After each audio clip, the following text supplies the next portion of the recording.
Welcome back to the channel, Survivors. Today we're diving into a brand new survival game, and that is A Loft. You guys know that I did do a video about A Loft back when it was currently in its beta stage. Well, it is now officially launched here in early access. In today's video, we're going to be going over everything that you need to know, or that I wish I knew when first diving into the game. Without further ado, let's dive right in. So diving right in, A Loft is an open world survival game. Just as everybody would expect here, you do have tons and tons of areas to discover. Well, instead of it being like your tried and true large continent, that you can explore on foot if you wish, it's actually vastly different, where it's broken up into several individual sky islands. And I mean several, as in there are a ton of different islands out there to discover. And in order for you guys to traverse across them, you're going to work through the tutorial and unlock your glider. Your glider is going to be the main source of your travel, especially early game, but eventually you will actually graduate from only having the glider to traverse from island to island,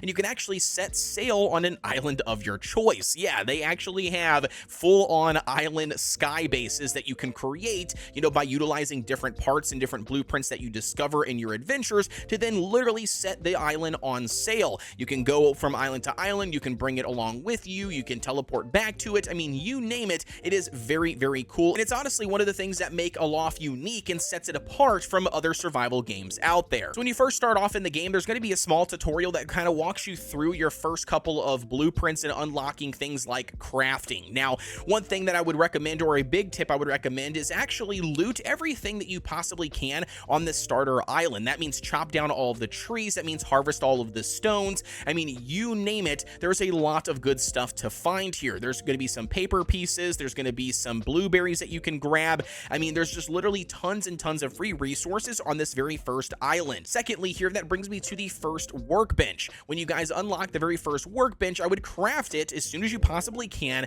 and then I would then, like I said, collect all of the resources on the tutorial island, and then go back to the crafting bench before officially leaving, and then just craft every little item that you possibly can, or things that you can discover. If you open up your inventory, you can see a new item that you have that goes with a new recipe or a new blueprint will be indicated with a yellow dot. If you go ahead and click those yellow dots in random orders, you can see on the right hand side, it'll give you the option to craft it, or right above the craft button, there is a learn recipe only option. If you just click that, you won't consume those resources, but instead you'll still learn the blueprint that those resources are used in order to craft whatever that item is. I would highly recommend that you do this often as you possibly can, because again, it's going to let you learn more blueprints, and a lot of these blueprints are going to come in really handy, especially early on. And speaking on those blueprints, two of them that are the most important in my opinion is actually going to be the notebook or the sketchbook and the survivor's guide. Now, we'll talk about the sketchbook here first. In A Loft, you will naturally unlock, blueprints by talking to these stones, right? You'll be able to find these stones hidden throughout various islands. However, there's also another hidden feature and hidden way that you guys can discover blueprints that is going to be a massive, massive tip here, and that relates to the sketchbook. Once you've played around and you've unlocked the sketchbook, blueprint in your inventory, and you've crafted one for yourself, picking up pieces of paper is very important. You have to have paper, and you also have to have charcoal. If you happen to come upon different building pieces on the various islands that you'll traverse, and yes, this even includes the first couple of tutorial islands, you can actually pull out your sketchbook and then hold right click on your mouse and hover over items that you can potentially learn how to then craft on your own. So to give you an example, you can see I was able to learn the stone foundation, learn the stone wall, I was able to learn some curved, stairs, you name it. All of these items are just randomly in plain sight, and you wouldn't necessarily know exactly how to unlock, how to make those items if you didn't know this tip. So paper is a very, very important thing. Never leave it behind, and same thing goes for the charcoal.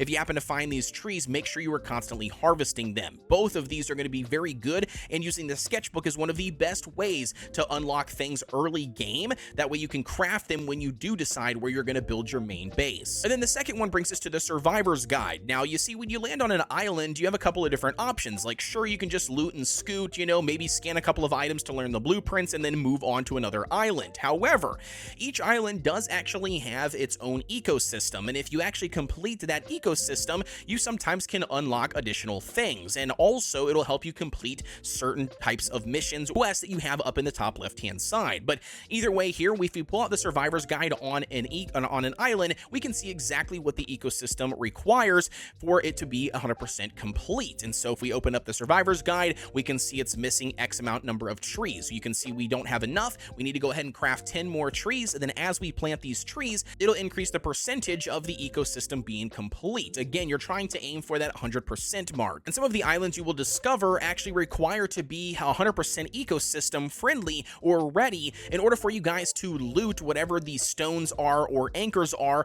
via those blueprints. And not only that, some areas are even hidden or locked until the ecosystem is at 100%. So both of these tools, the sketchbook and also the field guide, are going to be very important tools that you guys are going to utilize through your entire playthrough of A Loft. Speaking on hidden treasures, never think that what you see on the surface of an island is all the island has to offer. Make sure that you're constantly looking for little secrets and hidey holes, whether it's behind, waterfalls, whether it's down in a crack, whether it's underneath a broken bridge, you name it. Because I can't tell you how many times that I have, searched an island or even sometimes even jumped off an island to fly underneath it with my glider to discover a hidden cave that has some additional crystals or some salt nodes, or even sometimes even additional blueprint stones or anchors that were hidden that I otherwise would have left if I did not take the time to do a full thorough check here on the island. So again, in A Loft, you're going to be rewarded heavily for all the adventuring and scouring that you do. So just make sure you're looking anywhere and everywhere so you don't miss out on awesome loot. And now I'm going to shotgun fire off a couple of extra tips here that I really think are going to benefit you and help you out. Number one, there is no health and drinking, meter in the game. You don't have to eat or drink to stay alive, which is very cozy compared to other survival games. However, just like in Enshrouded or Valheim, eating and drinking does actually provide you some sort of buff. So to give you an example, early game on the tutorial island, for instance, you're going to find a bunch of blueberry bushes. You sometimes got to hunt for them, but they are there. If you find blueberries, don't discard them. You want to make sure that you check out what they provide. They actually provide you HP, I believe, for up to 3 minutes, and they do actually stack. So it essentially will increase your health bar. If you're not planning to go into any hostile or corrupted islands at the moment, I would just simply save this food. But if you guys are planning on going there, it's a great idea to eat whatever food you have that provides the buffs that you're looking for. That way you have a better fighting chance and hopefully not die. So next up, let's talk about some movement and combat options, because again, this doesn't directly walk you through it via the tutorial. If you guys know, obviously you can walk forward, backwards, left, and right, using the WASDF keys, like you moving them back and forth. However,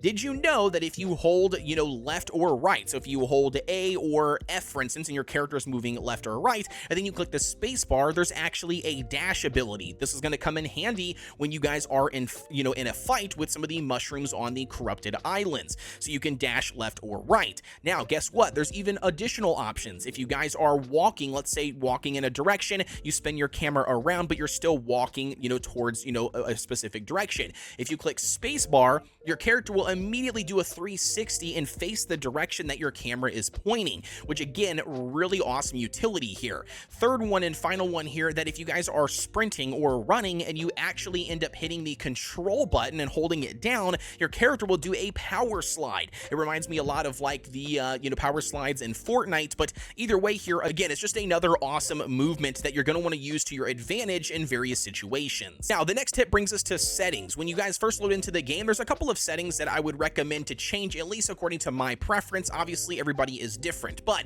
inside of the settings, you can actually adjust the field of view. You can change it from whatever it is by default all the way up to like 90, I think is what I find to be the most comfortable for me. Again, it kind of just gives you a different perspective and very similar to like other survival games, especially if you guys are playing in the third person mode. Now, this also brings me to a little side tip here. You can change the view here inside of the settings from first person to third person, or if you guys are actually playing the game, you can just hit F4 whenever you want, and this will change you from first person to second, or from third person and back and forth over and over again on the fly. I seem to find myself using this a lot, especially when it comes to doing things like building or trying to discover a specific blueprint or to pick up a specific item. Sometimes first person or third person comes in handy either direction. Additionally, I would make sure to turn off the camera shake. I'm just never a fan of camera shake in any game out there, so if you guys are like me, then I would make sure to turn that one off. And then the third one's actually an interesting one. If I actually change the depth of field option, I believe from auto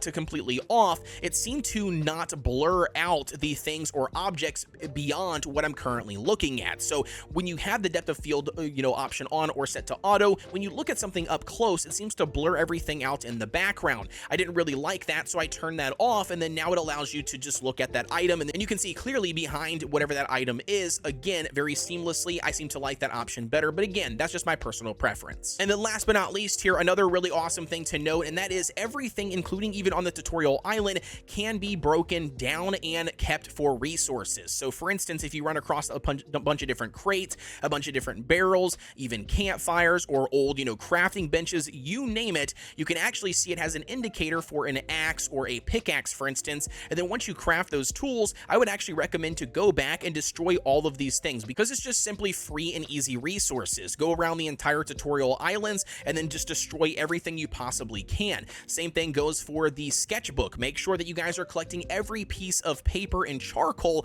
that you discover and then utilizing it to your advantage. However, a little word to the wise, don't just go around sketching anything and everything early game. I find that paper is very scarce, and although you might have 5 or 6 pieces of paper that you're sitting on currently, by sketching everything right now and not having any paper, you might land on another island sooner than later and discover that you wish you had a piece that you could then sketch whatever cool thing it is, whether it's a wood door frame or a circle window or a round wall, you name it. All right, so I would really recommend that you pick and choose the items that you think are going to benefit you the most in that specific situation, or maybe the items that you're going to use to build your very first base. And there you go, survivors. That officially wraps up what I wish I knew sooner, and kind of like a little starter guide, if you will, for you all diving in to hopefully set you guys on the right sail. As always, don't forget to like, comment, and subscribe here on the channel for everything survival games related. Don't forget to join our awesome Discord community if you are interested. You could find that link down below in the description. With that being said, as always, guys, I'll see you on the next one.